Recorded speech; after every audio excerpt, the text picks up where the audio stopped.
ஆடு பாம்பே விளையாடு பாம்பே. இந்த வரிகளை நம்ம நிறையா தமிழ் பாடல்களில் பக்தி பாடல்களில் கேட்டிருக்கலாம். இப்போ அந்த பாம்பை பற்றி நம்ம பேசுவோம். அது என்ன, எங்கே இருக்குது அப்படின்னு பேசுவோம். அதில் என்ன சித்த தத்துவம் இருக்குது, அது சயின்ஸ் பற்றி நம்ம பேசுவோம். வாங்க பேசலாம். இந்த பாம்பு புத்தில் நம்ம தமிழவங்களுக்கு ஒரு பழக்கம் இருக்குது. முட்டையும் பாலையும் வச்சு கும்பிடுவாங்க. அது ஏன் செய்கிறாங்கன்னு தெரியாமலே செய்கிறாங்க. அது உண்மையான தத்துவத்தை நம்ம பார்ப்போம். ஓப்பன் மைண்டோட கேளுங்க. இந்த பாம்பு புத்து எஸ், அதுக்கு சித்த மருத்துவ குணங்கள் இருக்குது. புரியுதுங்களா? அதுக்காக தான் சித்த மருத்துவத்தில் இதை பற்றி பேசியிருக்காங்க. இப்போ நம்ம அதை பற்றி பேச போகிறதில்ல. இந்த பாம்பு புத்தை பற்றி இதை வழிபடுறாங்க.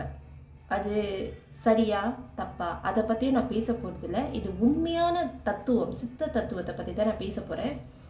இந்த பாம்பு புத்து பாம்போட வீடு இல்லை, பாம்பு கட்டினதில்லை. புரியுதுங்களா? இது உண்மையிலே டெர்மைட்ஸ், கரையான்னு சொல்லுவாங்க. கரையான் கட்டின வீடு. ஆனால் இந்த வீட்டில் பாம்புகள் குடியிருக்கும். ஓகே, இது சயின்ஸ். இது நீங்கள் போய் கூகுள் பண்ணி படிக்கலாம். புரியுதுங்களா? இது கரையான் வீடு. இந்த கரையான் வீட்டில் பாம்பு எஸ் இருக்கும் சம்டைம்ஸ். புரியுதுங்களா? ஸோ இப்போ இங்கே இது என்ன சொல்கிறாங்கன்னா, அந்த காலத்தில் முன்னோர்கள் நேச்சர் கூட தான் இருந்தாங்க. நான் சொன்ன மாதிரி நேச்சர் பேஸ் பண்ணி தான் அவங்க அதை பார்த்து தான் எல்லா விஷயங்களும் கற்றுக்கிட்டாங்க. ஸோ இதை ஒரு மெட்டஃபோரை தான் நம்ம பார்க்கணும். நம்ம பாம்பு புத்து வேறு ஒன்றும் இல்லை, நம்ம பாடியை ரெப்ரசன்ட் பண்ணுது. அதை தான் அவங்க இங்கே சொல்கிறாங்க. பாம்பு எப்படி இந்த புத்தில் இருக்குமோ அதே மாதிரி நம்ம உடம்புல மூலாதாரத்தில் குண்டலனி ஒரு சக்தி இருக்குது. அந்த குண்டலனிக்கு இன்னொரு பேர் இருக்குது. சன்ஸ்கிரிட்டில் தனஞ்சயன்னு கூப்பிடுவாங்க. அது இங்கே சுருண்டி போய் இருக்கும். புரியுதுங்களா? அது எல்லார் உடம்புலையும் இங்கே மூலாதாரத்தில் இருக்கும். ஸோ ஷார்ட் அண்ட் சிம்பிளாக நான் சொல்கிறேன். ஒரு ரெண்டு தருணத்தில் தான் இந்த பாம்பு மேலே எந்திரிச்சு வரும். பெண்களுக்கு 2 வாட்டி வரும், ஆண்களுக்கு ஒரே தடவை தான் வரும். அது என்ன 2? 1, பெண்களுக்கு பிள்ளை பக்கிற டைம் இது ஷேக்கன் ஆகும், சம்டைம்ஸ் அவேக்கன் ஆகும். பிள்ளை பக்கிற time. Okay, I'm talking about normal delivery.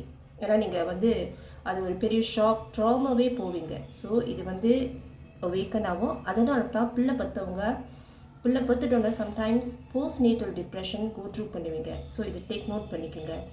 2வது தடவை இது மேலே எழுந்து வெளியாகும் போது நீங்கள் இறந்துடுவீங்க.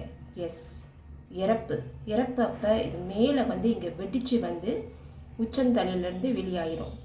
புரியுதுங்களா?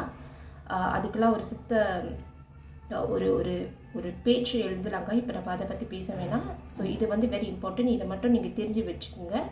அதனால தான் நம்ம தமிழவங்க சொல்லி பார்ப்பாங்க.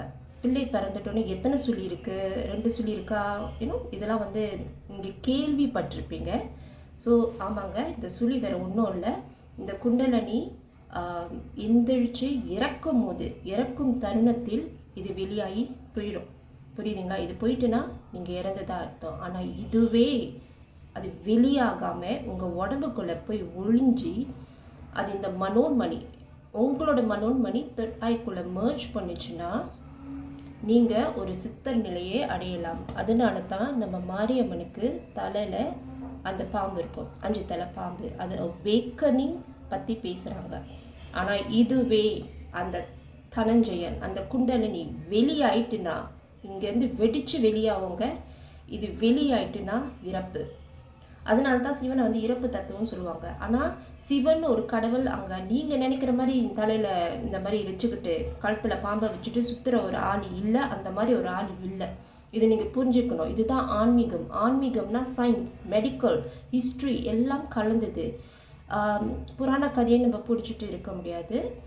தெரியும், கஷ்டமாக இருக்குது கேட்குறதுக்கு. பட் இது நீங்கள் ஸ்லோலி உங்கள் மைண்டில் இதை நீங்கள் இம்ப்ரிண்ட் செய்யணும். புரியுதுங்களா? ஸோ இதை சில புராண கதையில் மிஸ்ட்ரஸ்ன்னு சொல்கிறாங்க. சிவனுக்கு 2 பொண்டாட்டி, யாருக்குமே 2 பொண்டாட்டி இல்லைங்க. இது ஒரு சித்த தத்துவம். புரியுதுங்களா?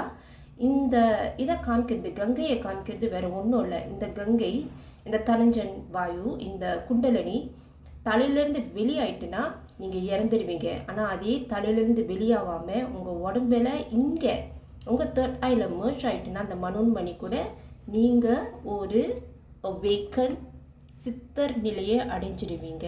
ஸோ நம்ம முன்னோர்கள் நிறையா பேர் இந்த நிலையை அடைஞ்சிருக்காங்க. புரியுதுங்களா? இது தான் மாரியம்மன் தத்துவம், இது தான் சிவன் தத்துவம், இது தான் புத்துவோட தத்துவம். முட்டையும் பாலும் வைக்கிறது அது அது டவுன் த ரோட், அது அந்த கல்ச்சர் எப்படி வந்துச்சுன்னு எனக்கு தெரியல. ஓகே, அதை பற்றி நான் ரிசர்ச் பண்ணிகிட்ருக்கேன். ஆனால் இது தான் உண்மை. ஸோ இதை பற்றி நீங்கள் திங்க் பண்ணிக்கிட்டே இருங்க. இன்னொரு வீடியோவில் நான் உங்களை சந்திக்கிறேன். நன்றி, வணக்கம்.